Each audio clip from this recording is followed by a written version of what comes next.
With a career that began at the local CBS affiliate in 1960, Dan Rather is a legend in American broadcasting. For more than half a century, Dan has used the power of the press to great effect.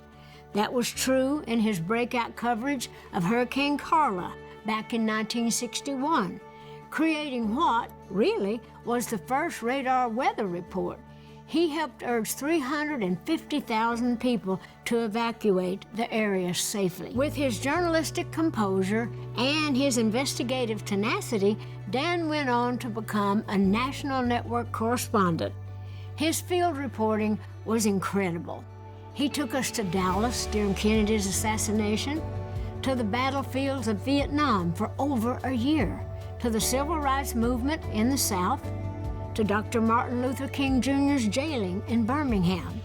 In 1982, Dan was named CBS Evening News anchor and managing editor. And for 24 years, he became our own anchor. He was calm and authoritative during our times of national strife. The Cold War, the fall of the Berlin Wall, 9/11, and wars in Iraq and Afghanistan. And to this day, Dan has stayed dedicated to fighting the disinformation, the chaos, and the division that has defined recent years in America. His voice and his reflections remain vibrant for millions of us, standing out from the crowd and noise of social media. For more than 6 decades, Dan Rather has brought his righteous passion, his intelligence, his boldness, his humor, and his commitment to the truth to the public arena. His life's work has been to ask the questions that matter and to tell the stories that matter. For that, we are proud to honor Dan Rather with this year's Peabody Career Achievement Award.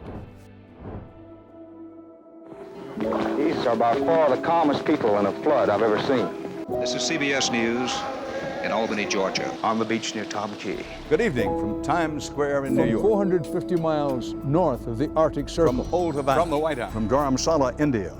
Governor Wallace is now walking away from the door, apparently capitulating now In this building, perhaps out of one of those open windows, is where the assassin of President Kennedy is believed to have fired. Could you tell us what's happening here? Fill us in on what the situation is. We're inside the main pagoda now. Have just arrived here, and a tank has just poked its head right around the corner. How can so many die in a war that's supposed to be so small? This is a report about a rare opportunity to observe firsthand the leadership and the people, the problems and the progress of this communist island nation. How high up in the White House does it go?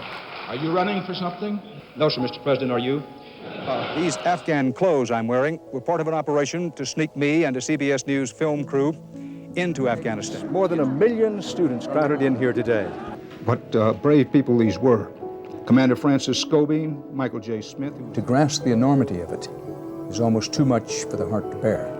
What we had hoped and prayed would not happen, could not happen, has happened. A world where seemingly ordinary men perform extraordinary deeds. This is the CBS Evening News with Dan Rather. Mr. President, Dan Rather with CBS News. Dan Rather for CBS Reports. Dan Rather, CBS News. This is Dan Rather, CBS News in Baghdad, where the temperature is above 100 degrees and a hot wind blows. Until tomorrow, Dan Rather, CBS News.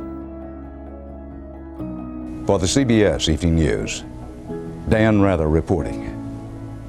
Good night. Thank you. Thank you for that generous introduction. And thank you to the Peabody Board of Jurors for this high honor.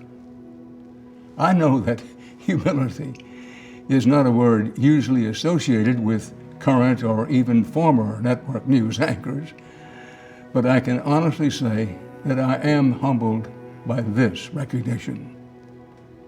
Because in my chosen field of electronic journalism, it doesn't get any bigger than this Peabody.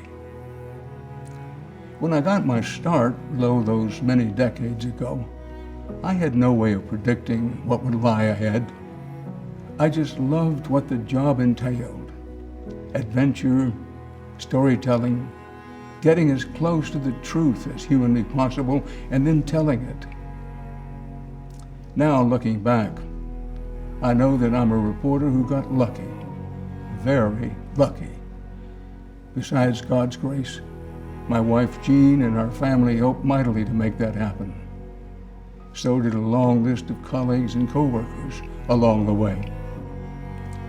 While I proudly accept this award for the body of my work, I also fervently hope that I've not seen my last dateline or deadline, because I continue to be driven trying to tell the stories of our time, always with a point in mind that the power of a free press is one of the great insurance policies on freedom, and is as vital now as it's ever been. So onward we go, hopefully steady and with courage. Thank you.